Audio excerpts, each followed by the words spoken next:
मैले सुरुवातमै भने राजनीतिक दलका चतुर खेलाडीहरू मैले यहाँलाई कोच भने कि त्यो खेलाडीहरूलाई तपाईले नै अहिले खेलाउँदै हुनुहुन्छ। ठीक भन्नुभएको सर, गजब कुरा गर्नुभयो।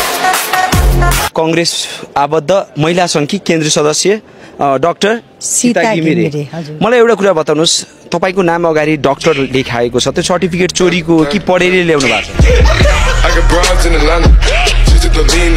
तपाईकै कार्यकर्ताले स्वास्थ्य बीमाको बारेमा सोध्दै हुनुहुन्छ, तपाईको नेता कार्यकर्ताले भन्दै हुन्छ स्वास्थ्य बीमाको बारेमा सोधिदिनुस् मन्त्रीज्यूलाई।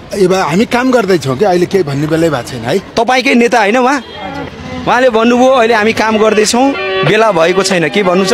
यस्तो छ अब हाम्रो आदरणीय माननीय मन्त्री, त्यही त आदरणीय लगाउँदा त यो देशको यस्तो हालत। ठीक भन्नुभएको सर, गजब कुरा गर्नुभयो। पुरानो दलमा गलत ठाउँमा तर आशा र अपेक्षा गरिएको मान्छे गगन थापा। हिजो तिनै मान्छे गगन थापा कांग्रेसको सभापति बनोस् र एकपटक गगन थापा प्रधानमन्त्री बन्नुपर्छ, यहाँसम्म कि तपाईँ स्वास्थ्य मन्त्री हुँदासम्म भन्ने मान्छेहरू अहिले तपाईलाई हैन कहाँ हिँडेको बाख्रा लिएर सहकारी ठगेको ऋण तिर्न लागि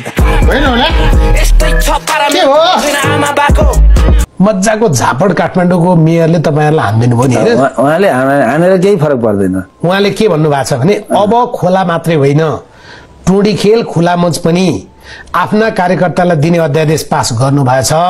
बधाई छ सरकारमा रहेका कार्यकर्ताहरूलाई। प्रधानमन्त्री केपी शर्मा ओली र कांग्रेस सभापति शिवराज देउवाको फोटो राखेर उहाँले भन्नुभयो ल ठीक छ, कहिलेबाट बाँड्ने खुला मञ्च र उहाँलाई दिनु पर्यो।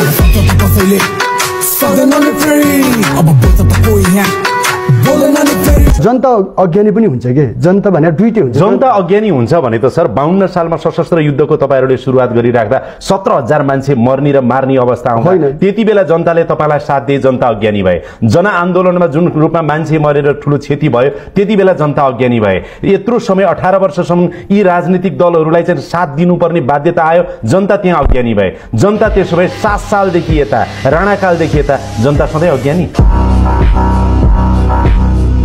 नमस्कार हजुर। हजुर सचिवज्यू हजुर। हो सर। नाम शुभ नाम हजुर? नाम मोहन हो सर। मोहन के? ढुङ्गाना। मोहन ढुङ्गाना। हजुर सर। त्यो महेन्द्रपुलको रसबरीको स्वाद कस्तो थियो? जन्म दर्ताको प्रमाणपत्रलाई 1.5 लाख। 1 रुपैयाँ लियो छैन सर। नागरिकताको सिफारिस सहित भए कति? होइन सर। 3 लाख। होइन सर, प्लिज होइन है, प्लिज होइन है। तपाईको स्वास्थ्य त ठीक छ नि सर, मिठाई यति नखानु भन्ने कुरामा मैले स्वास्थ्य ठीक छ नि सर भन्दाखेरि उहाँले 52 को छोरो जता गुलियो त्यतै भुलियो भन्नुभयो, अनि उहाँले मिक्स पनि लानुभयो, 1 डिपा लानुभयो। जहाँ गुलियो त्यही 52 भुलियो हैन सर? ठुल्ठुलो पार्टी मिलेर बसेका छन्, प्रतिपक्ष कमजोर बनाएर लोकतन्त्र कमजोर हुन्छ भने फेरि गीत गाइहाल्छ। यहाँ त यो मुलुक यस्तो मुलुक बन्यो कि अहिले के गरे पनि तपाईलाई चाहिँ सुकै पाउनु। कसले बनाएको यस्तो? तपाईहरुले बनायो हैन? 38 सालदेखि निरन्तर रूपमा जनप्रतिनिधिदेखि राजनीतिक मान्छे तपाईले लिन पर्दैन त्यसको दोष। शाबाश मेरे शेर। जनताले यसो भन्न थाले नि, पहिला एउटा राजा थियो, अहिले 753 वटा राजा, 7 वटा राजा, यो अर्को गणतन्त्रको राजा, 761 वटा राजा भए, टोल टोलमा राजा भए, अब श्रीपेश नलगाएका त्यस्ता चीजहरू पहिले लुट्नसम्म लुटे भन्छन् नि त।